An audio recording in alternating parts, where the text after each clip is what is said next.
be here. I apologize in advance. I'm a bit croaky because I just got in from Washington a few hours ago. So this will be a test to see if my voice holds up for as long as this keynote. But I think we'll be good. I'm going to start by telling you about a little thought experiment that was very influential at Google and other big tech labs over the last few years. You may have heard a version of this because it has become so influential in certain circles of the AI ecosystem. And it is the answer to the question, if we succeed in building artificial general intelligence, human-level intelligence, at some point in the coming years, what do we expect our grandchildren will be doing with their lives one day? And when I went back to Google for my second time in my career, which was very soon after ChatGPT launched and Google suddenly needed a lot of extra bodies on the AI scene, the definitive answer to this question was, our grandchildren go to the stars. And since I was Google's main spin doctor on AI, I thought that is not in the approved corporate messaging. So someone is going to have to unpack for me exactly how we get from our very crude chatbots all the way to that far future. And this was the thought experiment as it was unfurled. Right now, there are a lot of scientists around the world who are working on perfecting nuclear fusion. And for those who are well past their physics GCSEs, fusion, of course, is the process that takes place within our sun. You are fusing together isotopes of hydrogen to release a huge burst of helium, which gives you a massive amount of energy. And since you can obviously get hydrogen isotopes from seawater, potentially there's a path there where you have clean, unlimited energy for the world. It has been one of the holy grails of the energy industry for more than 7 decades. And it's always one of those things which for a long time became the sort of butt of a bunch of jokes in the tech industry because it was always conveniently just 10 years away, just like self-driving cars, which we'll come back to in a moment. This is one of those things now, though, where we have a very high degree of confidence. We are on the threshold of achieving. It's not 10 years away. It might be much, much sooner than that. And I spend a lot of my time talking to the different leaders in the different fusion labs and projects around the world. And that was one of the things I was in Washington for. If you are able to use AI, for example, to optimize the configuration of the plasma inside a fusion reactor, you might be able to create more sustainable reactions and then end up creating that sustainable artificial sun. And then you are off to the races. And this is where the thought experiment unfolds. With clean, unlimited energy for the entire world, what might you do? Well, you could have a huge knock-on impact across almost any domain of resources. One might be access to water. Now, why do I say water? Because by 2050, the UN says that 3/4 of the world's population will struggle to have consistent access to safe drinking water because of climate change and water wars, the breakdown of infrastructure around the world. If you have unlimited energy, you can't solve all those problems immediately, but you can solve them technically because you have desalination, which has been around for decades, is usually extraordinarily energy intensive. That's no problem. And now you're off to the races. You start really having a knock-on impact on a bunch of other resources, on communities around the world. You might end up being able to do what is the dream of a whole bunch of science fiction creators over the years, create a post-scarcity economy. Create something which is ordered not by scarcity of our resources, but by abundance, which we will be hearing a lot more about over the next few years because it has become a real hot-button issue and animating idea inside certainly Silicon Valley, but also increasingly in parts of the political spectrum. I firmly believe that will probably end up as one of the central issues that the Democratic Party certainly runs in the next election on. And if you do all of those things, if you do the trivial thing of completely transforming the world's economy, you might be able to do the most expensive thing in human history and send millions of people to live among the stars. That is the thought experiment which is brought up almost every single day in the frontier AI labs. And I start there as we talk about the future because it illustrates the scale of ambition and ideas, and you might think the scale of the craziness of the people we are dealing with as we embark on this new chapter of technology. There are a whole set of AI models, which I'm sure lots of people in this room spend a lot of time looking at the new capabilities that are coming at the frontiers of AI development. And one of the extraordinary things about the moment we are in right now when it comes to AI is how rapid that progress is. You may cast your mind back to the first weeks of this year when a Chinese AI model, DeepSeek, arrived, which so convulsed world markets that you saw, I think, one of the largest drops in stock market value in a single day, when it became apparent for a split second that there might be a completely parallel architecture that renders the hundreds of billions of dollars that the US big tech scene has invested in AI utterly redundant. Of course, we actually don't believe that's the case, and DeepSeek was as much a triumph of engineering as very clever marketing. But the point is, there are new emergent capabilities arriving almost all the time. After 15 years in big tech, I thought I'd seen every type of fast-paced situation. This is a moment in time that is far, far faster than anything we have ever seen before. And you probably all feel that in your work and in your organizations. Just the pace has become almost inhuman and impossible to keep up with. We do know there are extraordinary and transformative beneficial outcomes that are being driven by AI already. There is a certain strain of contrarian leader who sort of likes to make fun of the idea that AI is doing anything valuable, and most of these folks I don't pay any particular attention to because they're the same people who like to scoff at the idea that most of our software and data and analytics in the last 20 years were doing anything and they were all left behind. But certainly we've got plenty of data across any number of domains, which shows what the impact of today's relatively crude AI tools are actually doing. One that I pay a lot of attention to is the impact of AI just on science.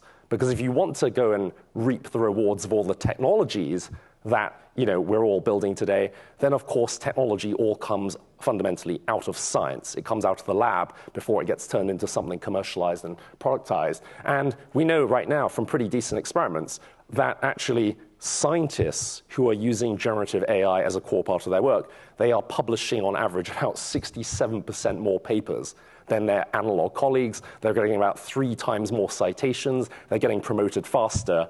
There is a wave of transformation underway in every knowledge industry, but especially in the scientific realm. And that is leading to then a whole bunch of other breakthroughs and knock-on impacts.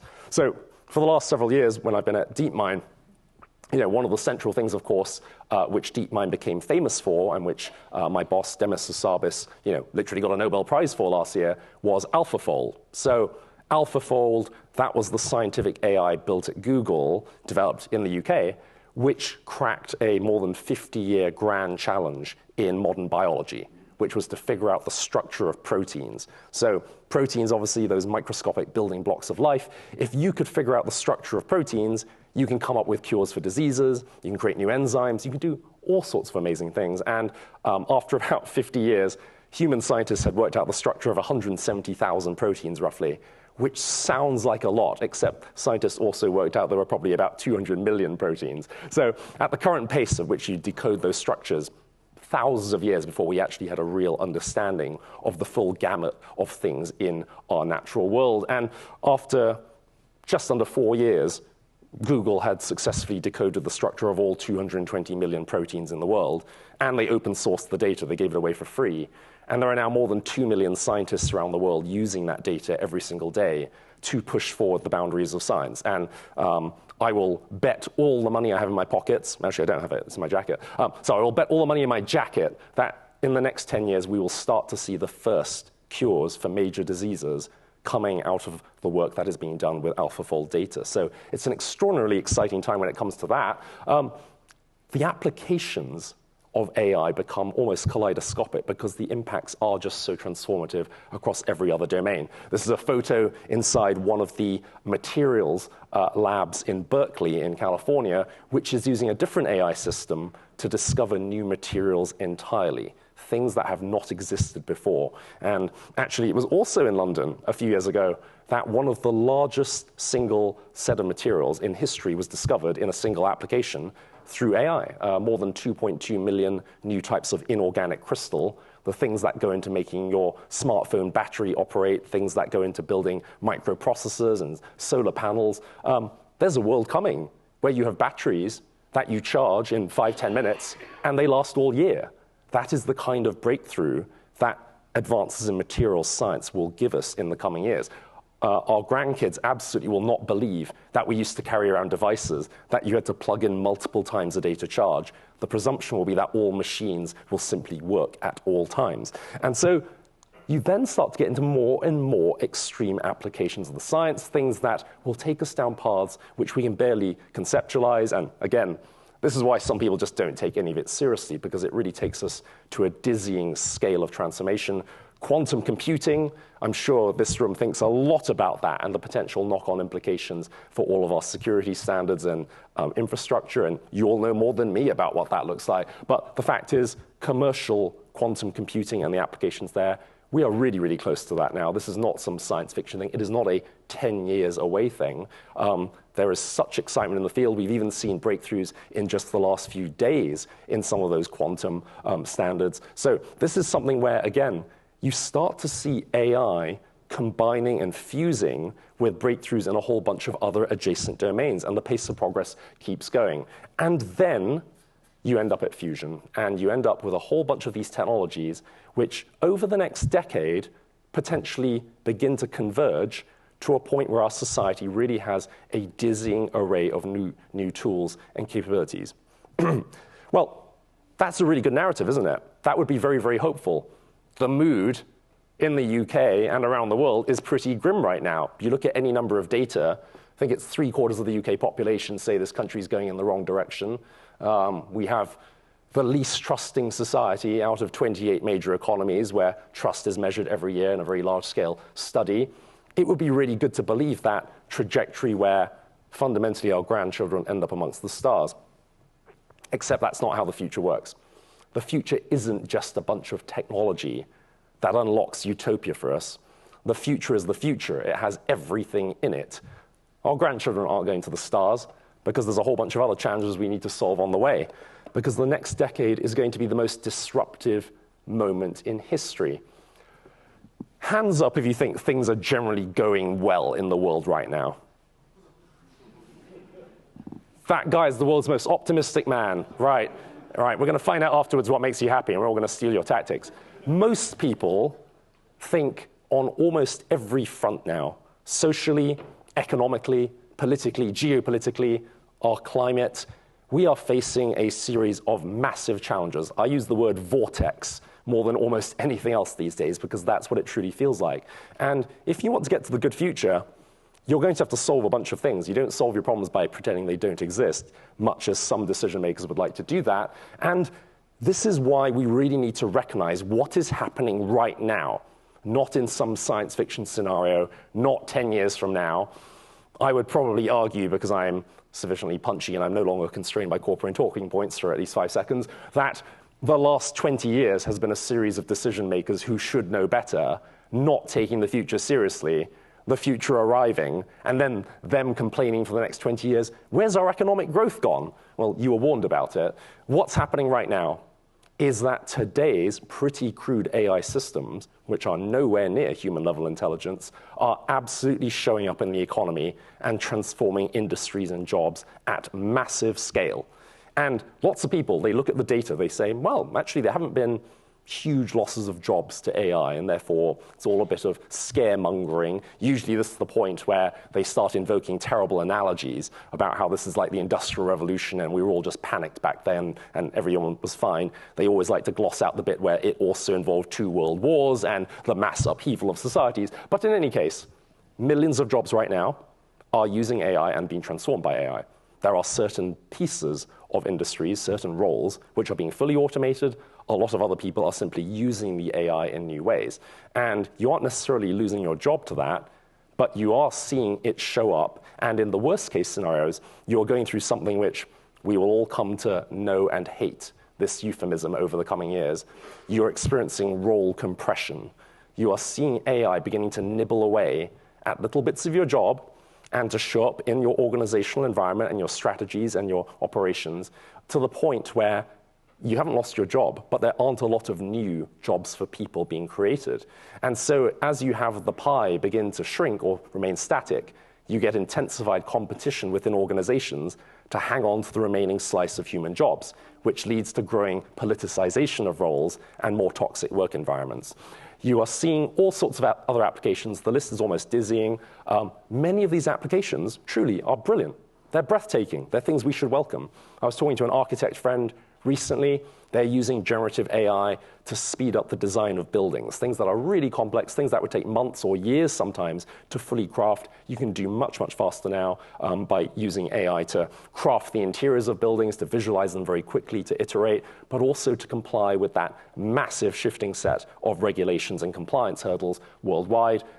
Behind all seen things, there are much larger things unseen at all times. And of course, this room is a set of people who spent a lot of time thinking about infrastructure and all the things that you need to do to enable the modern world and our modern economy. And of course, AI is rapidly speeding up that process of building those services and infrastructure, which are critical for our societies, but often aren't seen. So I often think about the huge, massive growth in coding that is powered by AI now, and how quickly we've seen all the top-level programmers convert their work to AI-optimized workflows at the most ridiculous and sensationalized. You have vibe coding, where you sort of, run on pure fumes and you come up with something interesting, and then you spend the rest of your time trying to correct all the terrible code you wrote with AI. But in fact, at Google, there's a system from last year which has already been superseded.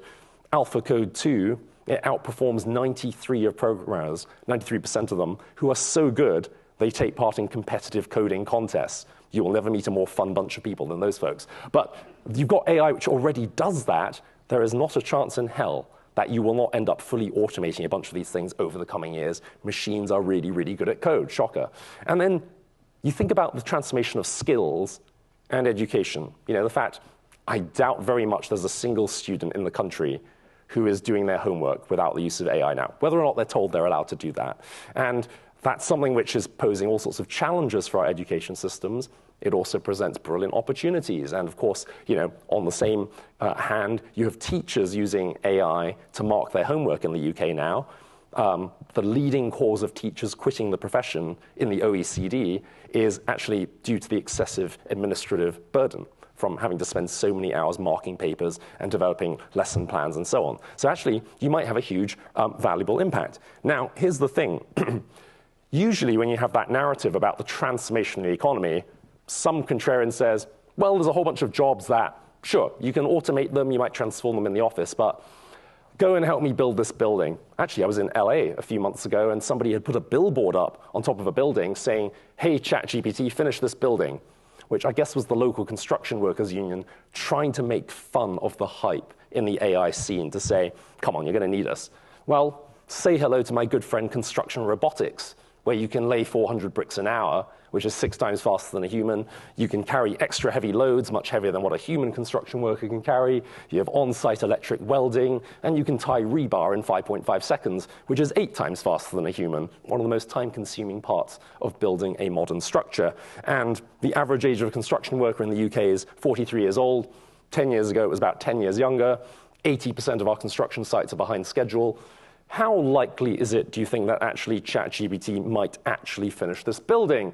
And then the applications get more and more kaleidoscopic because, of course, you are seeing the cultural transformation of our societies in a highly interconnected age as well. I was in South Korea a few weeks ago. You can absolutely go and pack a full sports stadium with people watching computer game players because, of course, the largest, fastest growing entertainment form in South Korea now is esports, competitive computer gaming. It is by some measures the fastest growing entertainment form in the world. More than 2.5 billion people now watch and play esports worldwide every month. And in the next 10 years, there are some analysts who believe it's on track to become the world's single most valuable industry in the entertainment realm, much bigger than traditional sports, already much larger than the entire global film industry.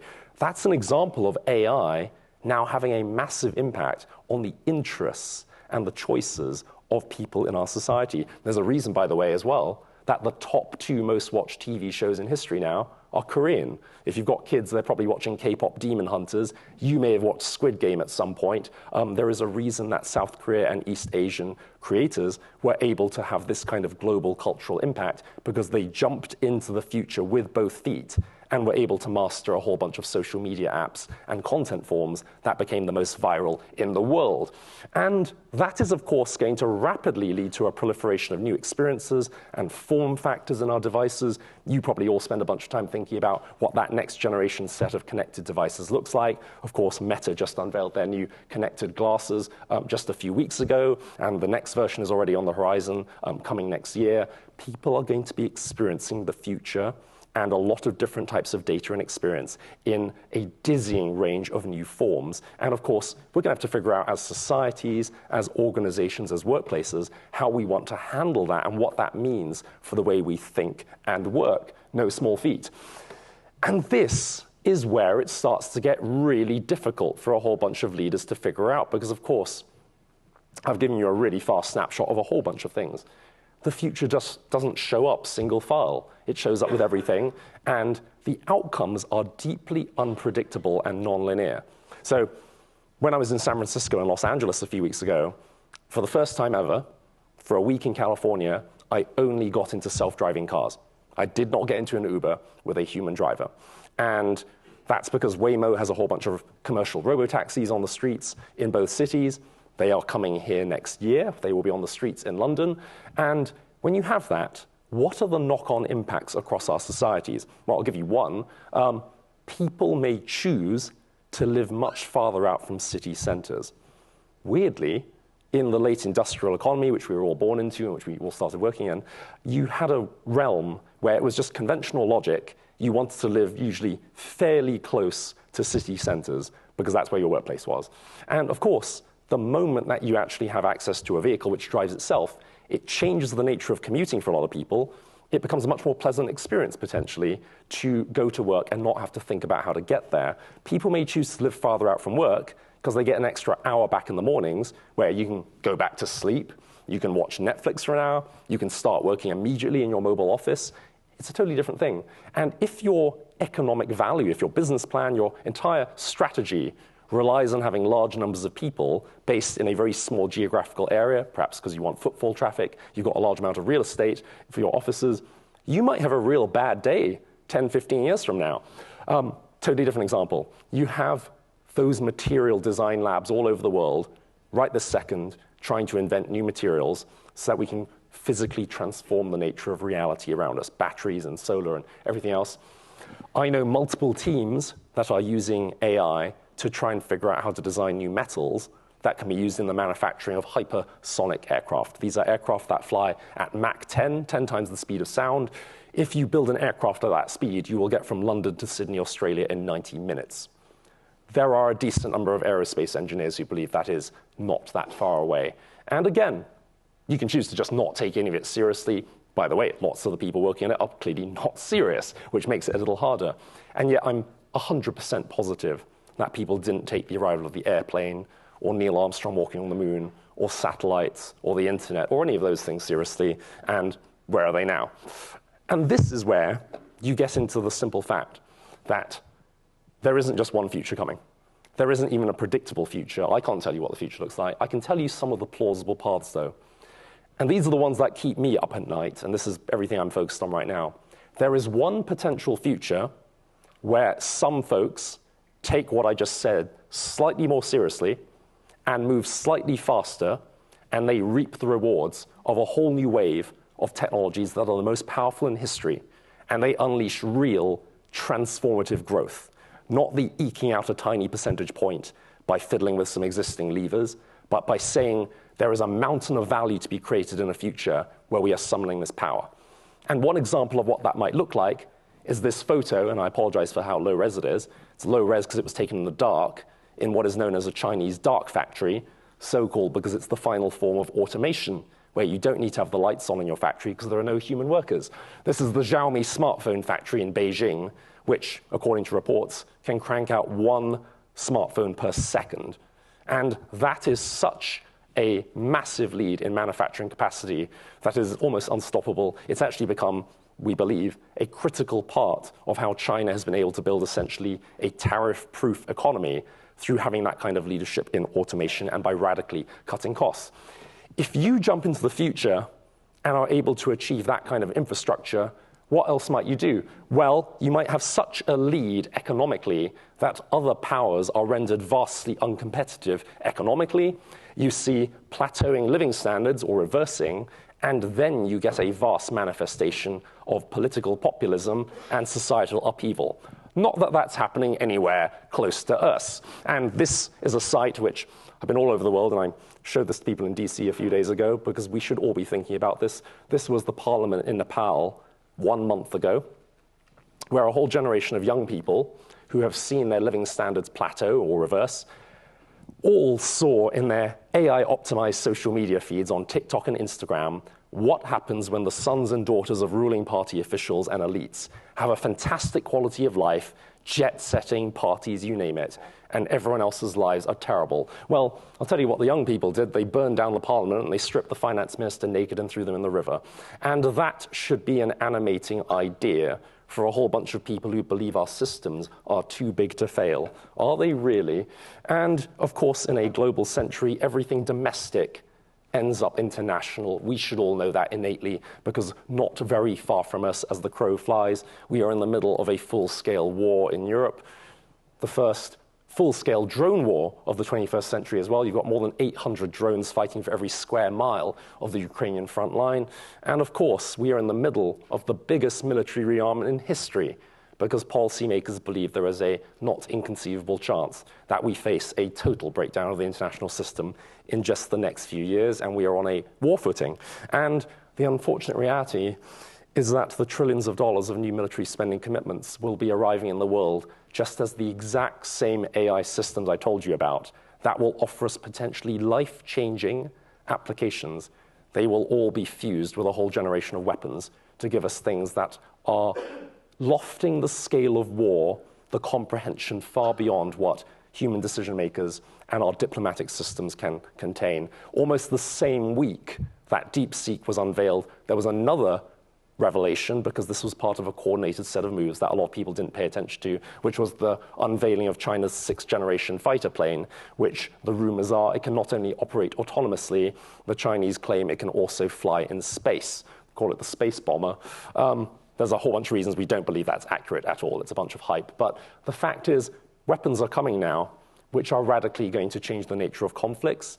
And without other changes in our international order and diffusing the impulse of powers to fight it out one last time, we are probably going to end up in a future with a lot more chaos. And the other example, in Washington right now, people are convulsing because they're in the middle of a government shutdown at the same time that the US is committed to build the most expensive military system in history, Golden Dome, a massive nationwide effort to shoot down ICBMs in space. It is what, during the Reagan era, was called Star Wars. It will cost somewhere between $100 billion to $1 trillion to complete. So we're actually at that scale already. It is all, of course, fully AI controlled in order to make that operational. And then we get into the realm of all the things that this room thinks about, because, of course, in the pre-war environment that many people think we're in right now, the cyber threats, the attacks that are taking place already between nation states and between other actors are already at gargantuan scale. Of course, we all, I'm sure, spent a bunch of time thinking about Salt Typhoon, the effort last year by the Chinese that was detected. We know essentially 100% of US telecoms networks were compromised as of last year. There are a whole bunch of things that are happening right now in the tit-for-tat between the two superpower blocks, which should really keep us up at night. I actually asked one policymaker in DC on this trip, what do you actually think would happen in the event of a conflict with China? And they said they expect within the first 10 minutes, the United States simply turns off, which is a thing which will definitely keep you all up at night now. And then you get through all of that, and I've really spoiled our vibes now, because then you run into climate change. And I tell people, you don't have to take climate change seriously, not at all, but it takes you very seriously. That's a photo of Malibu in the first week of this year. At the same time, we were looking at Chinese 6th-generation fighters and DeepSeek. 40% of Malibu burned down. And climate change is here. On Monday, Antonio Guterres, the UN Secretary General, gave his only interview he's giving before COP, where it was basically just a eulogy for our entire climate change efforts. He told The Guardian that it is now impossible for the world to keep global warming to 1.5 degrees Celsius above pre-industrial levels by 2100. we are heading into the worst case climate change scenarios now, where we will see massive knock-on impacts across societies, and particularly on the global south, where there has been insufficient investment in building the defenses and the adaptation to a rapidly changing climate. And that is how you end up in scenarios now which are so massive, so overwhelming for a bunch of leaders and for a bunch of people who didn't take the future seriously, that they lapse into terrible analogies. And so, as a former speechwriter, I really hate analogies. People love them. They always distort your thinking. They're always bad. None of them are perfect. The worst ones about the future are that the future's like a tidal wave. We've all heard it. It's like an asteroid heading for Earth. It's like an avalanche. It's these massive forces which are simply beyond our control. So what do I do when this crazy guy told me about all this stuff? Do I just go home and buy canned goods? Do I go home and start Googling ways to emigrate to New Zealand? You can go and do all those things as if you believe any of that, you can outrun the problems of the future. But I sort of have another view, which is the future's just the future. We have choices. We can see that is one possible path, but there are totally different paths available to us. And there's another future where just in time, you are able to understand how transformative this future could be and rebuild our social and economic orders to think of new ways that allow us to give good quality lives and livelihoods to a whole generation, that we think, how do we want to train our young people? How do we want our kids to have good lives in a future where this technology will also grant us transformative capabilities? You should be able to employ these technologies to radically improve the quality of life for people. There is a world out there where robotic power and AI power does give us an economy that is highly automated, and we get time back in our lives. Every single one of us will spend the best years of our lives, the best part of our days, working in most cases for other people's dreams, simply to put food on the table. And I don't know about you, but I've got 2 young kids.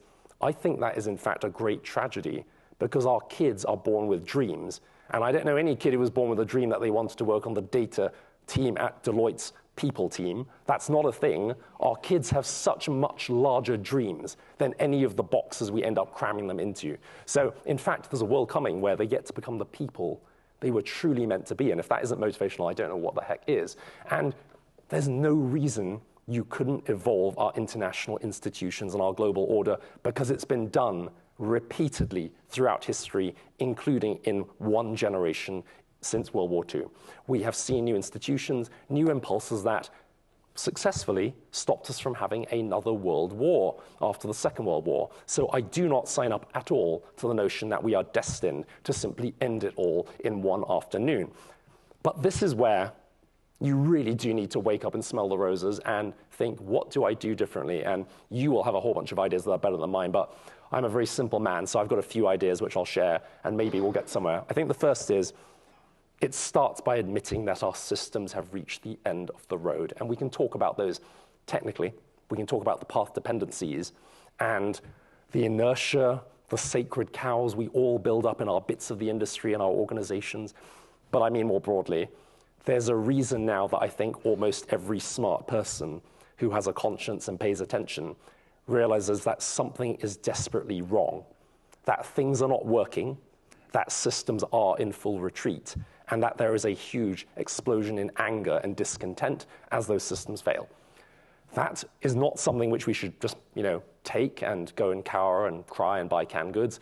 We need to take that as an opportunity to rethink those assumptions and keep going, keep innovating as much on the organizational, the strategic, the institutional choices as on the technologies. We should all be rising to the challenge, not simply sitting on our hands. And this is why I also believe, because all the challenges of the future are so vast and interconnected, the people who will be the most influential leaders, the organizations that will be the most influential companies in the next decade will be highly multidimensional. You will all be striving to have a strong thesis on what you think is going to happen in the world and to configure your skill sets and your operations around being able to navigate multi-headed crises and problems all at once. And by the way, you don't have to believe a single thing I told you about the future. If you don't believe any of it, then I want to hear your thesis. But if you don't believe any of it, have your own thesis. You've got to know what you think the future is going to be. Are you actually transforming anything about your work and your models of leadership based on that future that is coming. You simply need to have a point of view. I sort of believe that everything is connected, and that's why you really do need that multidimensional talent who can operate seamlessly to interpret those different planes of operations and value creation.